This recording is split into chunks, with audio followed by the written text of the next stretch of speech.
Hey there.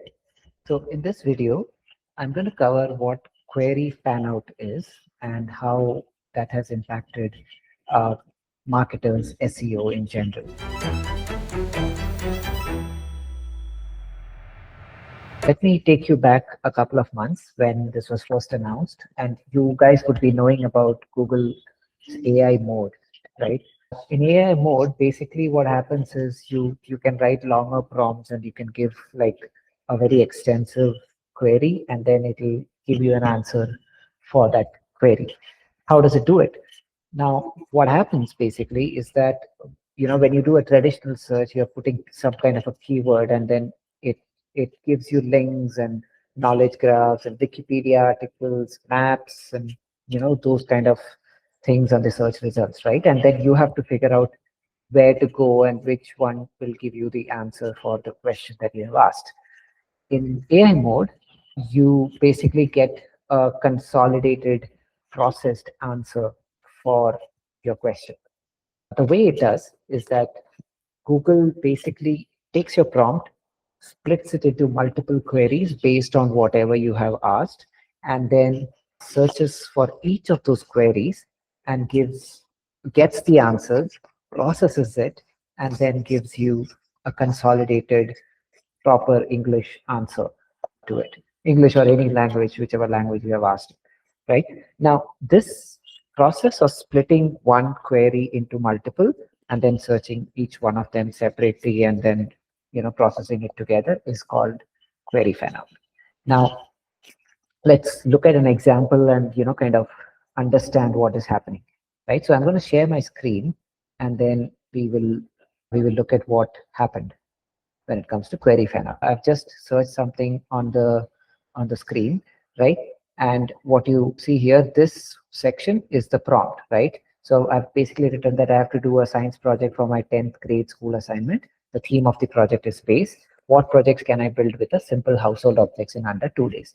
Now, imagine this. There are like multiple conditions to this query, right? One, it's a science project for 10th grade.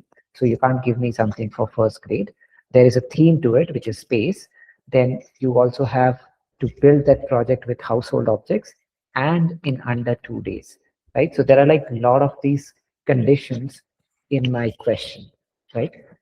Now, when Google reads this, it kind of tries to understand what all aspects is being asked and what are the conditions and all those things.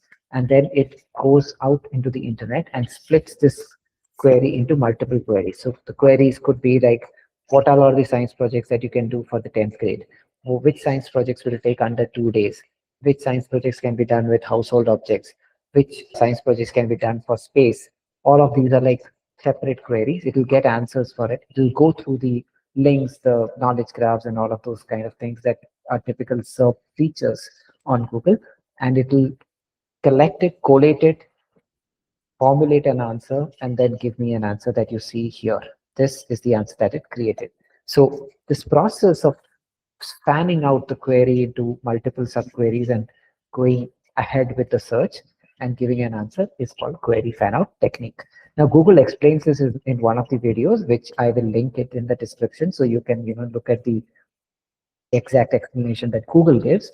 There is also a blog that Google has written. I'll link that as well. I have also written a blog which will be linked in the description. Now, another aspect of this query fanout is that when Google does this query fanout, it doesn't just stop at whatever I have asked in that particular prompt. It also tries to figure out what could be the follow-up question, and that's very smart, right? It is trying to figure out that, hey, maybe the next question would be how much time will it take, or something like that. And that's exactly what happened. You will notice that after this, I asked a question about how much should I expect this project to take, how much time should I expect this project to take, and it gave me an answer instantly. You see, there are no separate links here. It didn't go out in the internet and searched for it. It had already processed that information, and it has just given me that information. This is super smart. However, it doesn't do this for every possible question that I could ask. It doesn't do that. So what I did was I asked another question. Can you create a schedule of all the tasks I need to do a moon crater project and split it across? Now, see, I have now chosen a project, right, of the 3-4 options that it gave. Now it has to give me a schedule of how much time it will take and all of that.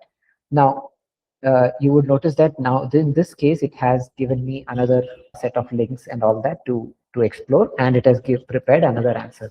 Here, it went out again on the internet and did a query fan out and formulated the answer. This is what query fan out is. It is very specific to AI searches because AI searches kind of consolidate all the resources and gives you an answer when you ask a question to it. Now, so the next question is, what are the implications of this for any content marketer, right?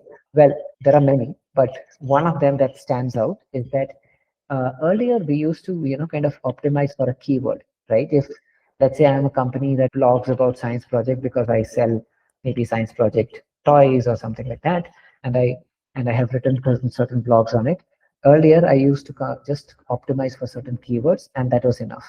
Today, because it's a query fan out technique, you remember like in our first question, there were like at least three that we could think of where we said that science project for 10th grade, science project that can be done in 2 days, science project that can be done with household objects, and so on, right?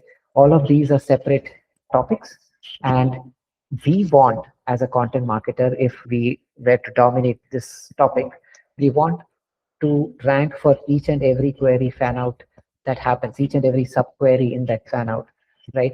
Which means that it's no longer about keyword authority, it's about topical authority. You need to dominate a topic, which means a lot more content, lot more valuable content interlinking. The techniques of SEO remain the same. However, we go from keyword authority to topical authority. That, I believe, is the most important difference in all of it. I hope this helps, and I'll see you in the next one.